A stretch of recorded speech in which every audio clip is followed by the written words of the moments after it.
Hi, in today's video I'm gonna be fixing my window regulator on my 2010 Mitsubishi Outlander.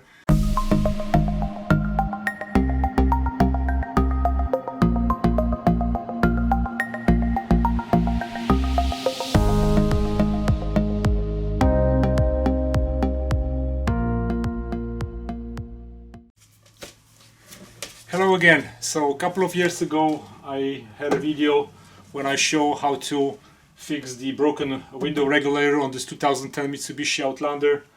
It did work, whatever I did at the time for I think about a year, and then the whole thing broke off again. So I came up with the new way of fixing that. I'm gonna show you that today. So first we need to remove the panel.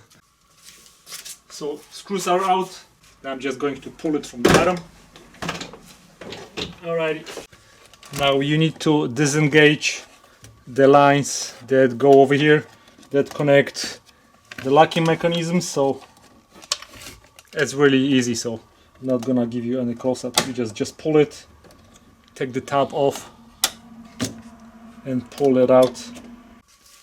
Now there's a little plastic that we need to remove a little bit. And I've been working on this for a couple of days, so right now my window is basically held by a piece of wood, as you can see right here.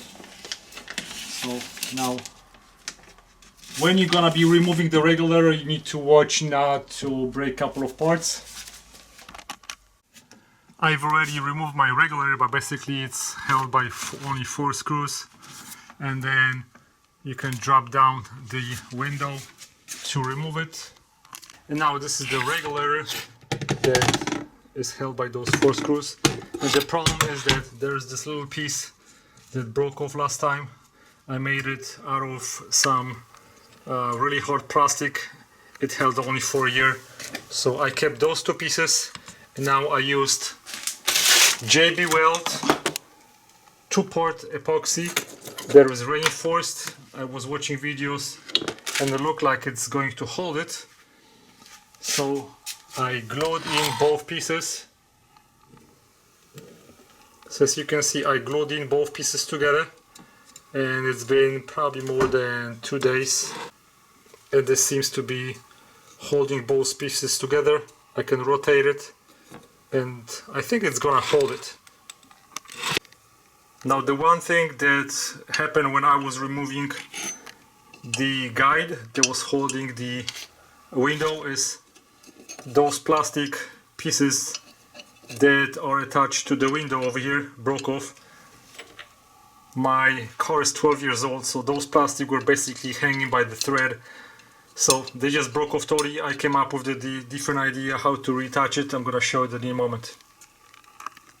Now before you want to remove the glass window, of course we need to drop it a little bit, and then you need to take all those seals. Without the seals you have plenty of space, and we also need to take the seal on the outside. The seal on the outside is held by screw right here, and there is another screw right here on the side, and then it's gonna come off.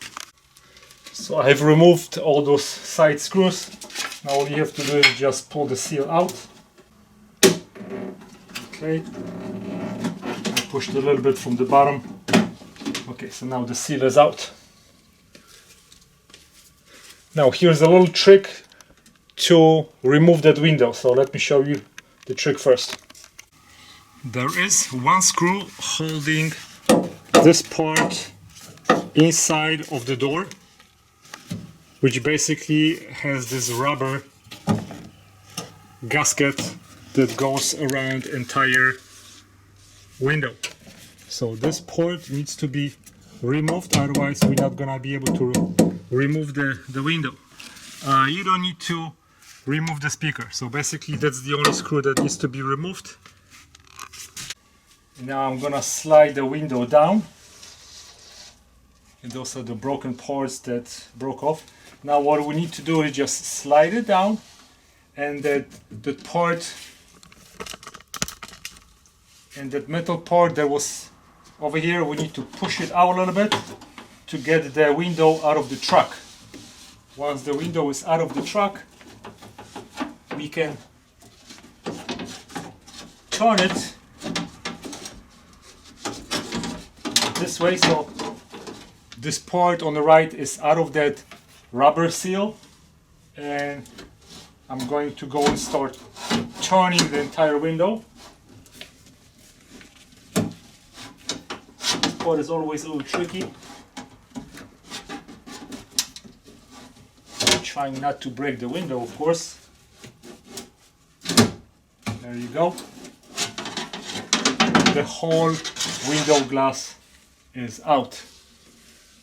When you want to put it in, back in, you start it this way, turn it, and then later you need to just make sure that it's going to fit again in those rubber seals that is on the bottom. So here's my situation. So those are the parts that broke off of this window assembly. Fortunately, you know, this was old, so last time I was checking it, it was already kind of like a hanging. Now it broke off totally. So here's what I came up with.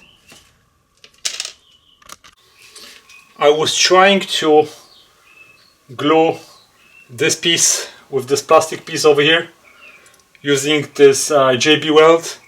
After 24 hours it did not hold, even though this is rough surface and this is rough surface. I guess those two materials don't really work well, so JB Weld did not hold. So I'm making special brackets that are going to hold the window. Right now I need to drill a little hole through it, and then later I'm gonna go thread it with my tap and die set. Now this piece of metal is thick enough, so I just want to create also a thread inside, so the whole thing is going to hold a little bit better.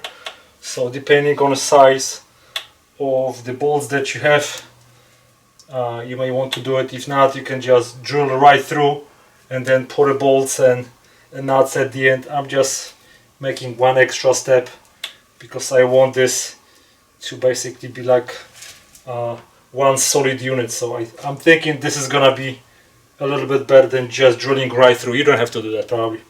Okay, so now let me explain what I came up with. So those are the broken parts of the window that hopefully you don't have to work on, but if you do, basically that's what I did.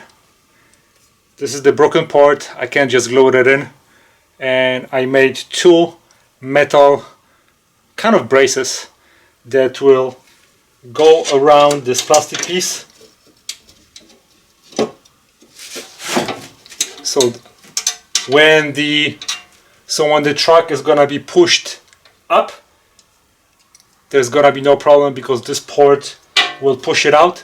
But to pull it back inside of the window, those brackets right here, they're gonna snap onto the top of this sticking piece over here, and they're gonna pull it all the way down. Well, it's not the perfect solution, but it's better than just buying the whole window and the new regulator. Okay, so this is how it's going to hold the window. I have it upside down. I have two brackets on each side. This one is bent a little bit, but you can see how when I'm gonna be pushing one way, this is gonna be pushing down, and right here there's a little clamp, so I'm gonna be putting this way. This will never break. Okay, so this is my idea of fixing the connection. Of course, if you break it, so try not to break it. So now broken window brackets are fixed. Both sides, there's no way this is gonna move. So I know that my window is gonna be going up and down. Inside of the truck I'm going to spray white lithium grease, so the whole thing, the plastic parts are going to be sliding a little bit easier. We need some kind of lubricant. Come on, there you go. Alrighty, and now I'm going to take my glued in piece. I've opened this port and I'm gonna slide it in. And now my plastic piece is inside of the truck. the window is gonna be on the top, and this is moving up and down to open and close the window. And now I can close the window, good. So now I'm gonna drop it down a little bit so I can install my the truck. I put a little clamp on my window so the window does not drop anymore. Now I'm just going to attach my regulator together with the truck. And now I have just connected my motor back, and looks like everything's working.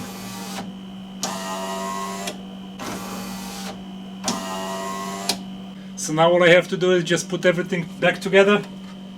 So this is my second attempt after a couple of years of fixing the same problem. Hopefully this is it. Well, my car is 12 years old, so hopefully I will not have to fix it again. Probably next couple of years I'm just gonna sell the car. And this was the problem that you can easily fix probably with that gen weld. Try not to break the plastics, otherwise you're gonna have another headache. But I fixed it. So it's doable. You don't need to spend any extra money. All you have to do is just spend extra sweat. Thanks for watching, guys. If you have any questions, send me an email. I'll be more than happy to help you. And then subscribe, give me a thumbs up. Thanks for watching. Goodbye.